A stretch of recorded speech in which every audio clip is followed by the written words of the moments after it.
Hello everyone and welcome to the demonstration of the RSG RMS-1T fire alarm pull station. As many of you should know, this alarm is not actually from the UK. I have actually been abroad recently. I was in the United States of America and I had the opportunity to buy some of the fire alarms that they have there. So I got an RSG T-bar, another pull station and a horn strobe. And the other pull station, the horn strobe, I'll show you later. I just want to keep it a bit of a mystery because I like mysteries. As usual though, Kieran Collins knows everything and I'm trusting him not to spill the tea for me. But let's get started. To pull these alarms, to activate them, it's quite easy. You just pull down like this. Although mine did come with a dual action cover, which you would lift before you pull it. I just took it off because it is a pain. But to reset these pull stations, you simply take an Allen key, the correct size, use it to open up the pull station, which exposes the mechanism, which is this button here, and then flip up this lever and you close the pull station.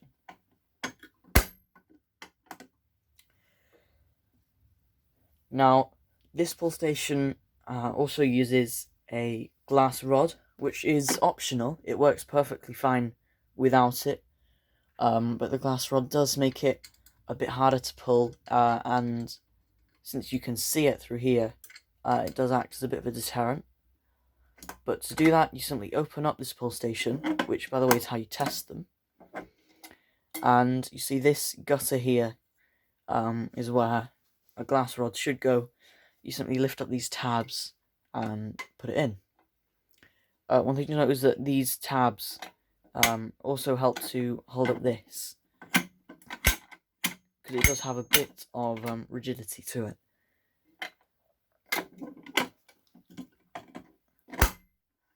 So the way the mechanism actually works, I showed you the button, I didn't show you how it works, but right now the button is being pressed down, but once I pull it, the button is released, and the button gets in the way, so I cannot close this lever. But once I open it, since the lever is no longer being held down by the button, you can flip it up and close the pull station.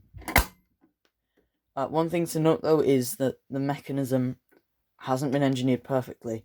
If you pull this down far enough, but without actually pulling it all the way, there was a click, the button inside there will activate, but the alarm can be closed completely and reset as if nothing happened. Now, thankfully, most members of the public do not know this, but if someone were to maliciously activate a fire alarm, it's just one way they can make it more likely that they'll get away with it. But I'm now going to show you basically the insides of the alarm, so what's behind there, and I'll show you the terminals and everything. So you simply remove these two screws and the pull station will lift off. And so I'll take out the screws, take off the alarm, and I'll show you the terminals. So this is the back of the RSG RMS-1T. This barcode doesn't matter, it's just the company that sold it to me. But the terminals are very simple. There's just a black one and a red one, and it's not polarity sensitive, there's no diodes or anything. It is literally just a switch. And you can see that here is the actual sensor, and that is the spring-loaded button. So if I open up the pull station, hopefully you'll be able to see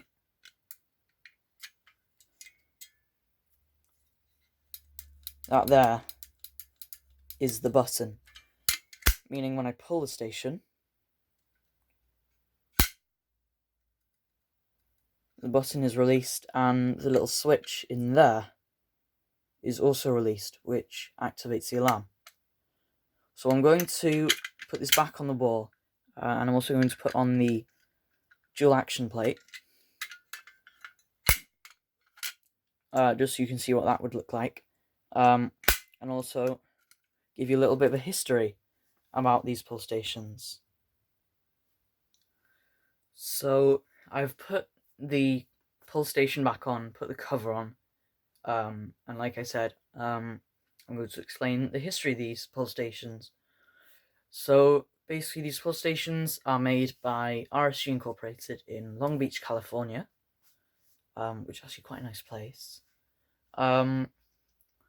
These pull stations are actually the second generation RMS-1T. The first generation, which I believe was around in the early 1990s, was basically very similar to these, still a T-bar design, but the screwdriver thing was at the top and the bar was spring-loaded. It also looks slightly different, and I'm not sure if it came in dual action. So I'm not exactly sure when the second generation started being made, but this particular one is from April 04, 2002. Now, I'm not sure if it shows up. No, but it does say that. These pull stations are still in production, and you can still see them on new installations. They're also rebranded by many different companies, of course, because I haven't been in the US for that long. I haven't actually seen many rebrands. I saw a Faraday rebrand and I saw a Grinnell rebrand. That was it. Looking online, I can find ESL and Global Fire Controls, and I'm not sure if Global Fire Controls has anything to do with GFE in the United Kingdom. But yeah. In conclusion, these pull stations are very nice, and of course, I do love the novelty of having an alarm from a different country. And one thing to note before I end this is this dual action cover, which came with the pull station, is from New York City. I can tell because of the white stripe, which is basically enforced only in New York City. They just want this white stripe to denote, in some buildings, a fire alarm pull station. Now, I'm not sure if it's still legislation or if it's been repealed or gone, but this one is here to say, in my collection, regardless. God, that's cringe. But yeah, thank you everyone for watching. I hope you enjoyed. Please rate, comment, and subscribe. And wow, nearly 9 minutes.